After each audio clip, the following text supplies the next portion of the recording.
A Câmara dos Deputados aprovou na noite desta terça-feira, 13, a medida provisória, MP 881, apelidada de MP da Liberdade Econômica. Enviada pelo governo ao Congresso em maio, o texto limita o poder de regulação do Estado, cria direitos e garantias para a atividade econômica e regula a atuação do fisco. Mas também alterou algumas regras trabalhistas e por isso, políticos de oposição passaram a chamar a proposta de mini-reforma trabalhista. A redação final foi formatada pelo deputado Jerônimo Goergen, PPRS, o relator da MP. O texto aprovado é bem diferente do enviado inicialmente pelo governo. Vários dispositivos considerados polêmicos foram retirados, e diversos outros foram incluídos. Goergen colocou em seu relatório, por exemplo, o texto da MP 876, sobre abertura e fechamento de empresas, que tinha perdido a validade em 11 de julho. O texto aprovado traz mudanças em vários assuntos, regras sobre o uso de documentos digitais, o uso de fundos de investimentos, o fim de uma reserva financeira do governo chamada Fundo Soberano, a criação de um comitê para decidir questões tributárias, etc. De acordo com Jerônimo Goergen, dados do próprio governo dizem que a medida tem potencial para permitir a criação de 3,7 milhões de empregos nos próximos 10 anos.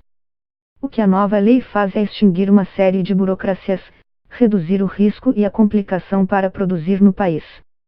Um dos problemas do Brasil é que várias normas foram sendo criadas ao longo do tempo, que não deram certo.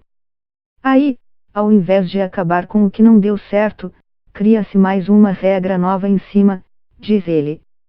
Já para o professor da Faculdade de Direito da Universidade de São Paulo, USP, Flávio Roberto Batista, o saldo da nova lei é negativo, do ponto de vista de direitos trabalhistas. A MP foi apresentada como um esforço para reduzir entraves burocráticos, mas inclui também mudanças importantes em direitos trabalhistas como a limitação do trabalho aos domingos e o controle de ponto.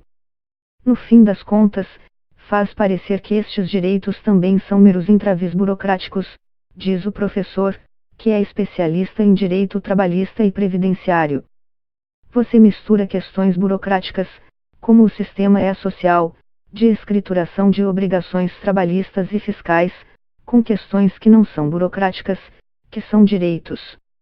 O controle de ponto, por exemplo, não é uma mera burocracia, é a garantia de que a jornada vai ser observada e de que o trabalhador vai receber as horas extras dele, diz Batista.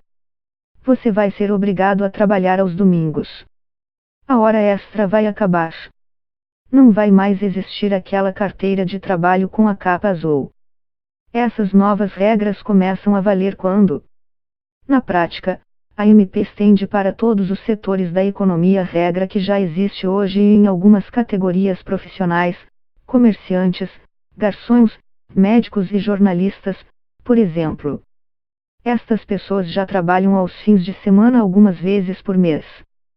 Depois, o trabalho no fim de semana é compensado com uma folga em dias úteis, dias de semana.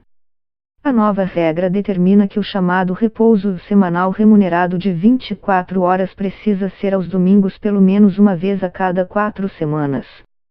Ou seja, pelo menos uma vez por mês a pessoa tem que folgar aos domingos, diz a advogada trabalhista Cristina Buchignani, sócia do escritório Costa Tavares Pais Advogados. Quando a pessoa trabalhar aos domingos, ela pode receber uma folga durante a semana. Se isto não acontecer, ela ganha em dobro as horas trabalhadas no domingo, explica a advogada. Ela acrescenta que essa decisão sobre se haverá folga ou pagamento em dobro compete ao empregador. O regramento da CLT, Consolidação das Leis do Trabalho, de 1943, proibia o trabalho aos domingos, como regra, e abria exceção para os trabalhos que eram considerados indispensáveis. Era o caso de um hospital, ou de um forno industrial que não poderia ser apagado, diz ele. No começo dos anos 2000, uma mudança legal estendeu a possibilidade para os trabalhadores do comércio. Neste caso, o trabalho não era indispensável, mas era conveniente para aquele tipo de atividade econômica. Agora, estenderão isso a todo e qualquer trabalhador. Coloca o empregado sob o arbítrio dos patrões, mesmo em situações nas quais o trabalho aos domingos não seja importante do ponto de vista do negócio, como é no comércio, critica ele. Antes da MP, só empresas com menos de 10 empregados estavam liberadas de registrar o ponto dos empregados, seja com um relógio de ponto, eletrônico, ou com uma folha de ponto. Agora, este limite foi ampliado. Empresas com até 20 empregados estão desobrigadas de registrar o ponto.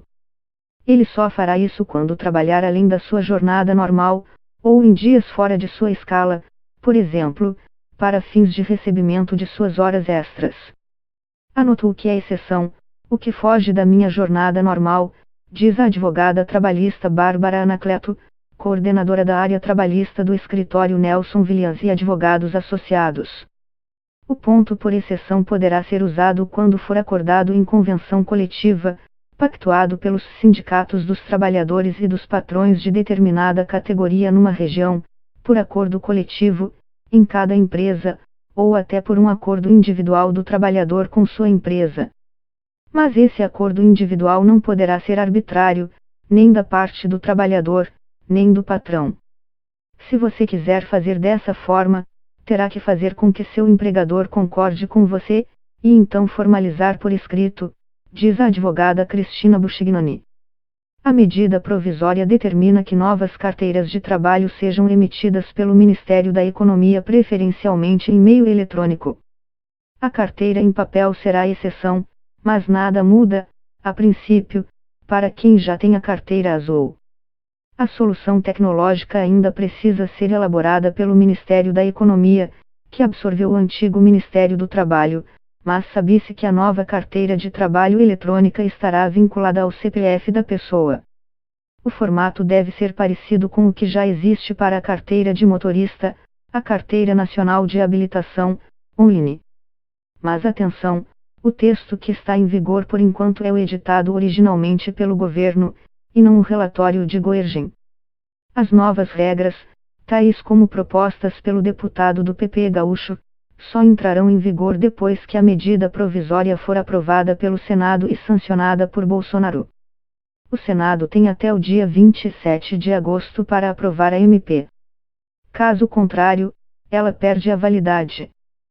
Se aprovada pelos senadores, a MP passa a ser chamada de Projeto de Lei de Conversão, PLV, e segue para a sanção, ou veto, do Presidente da República. O que eu percebo é que o governo já está se estruturando para fazer de forma rápida essa regulamentação, uma vez que a MP seja aprovada, diz o deputado.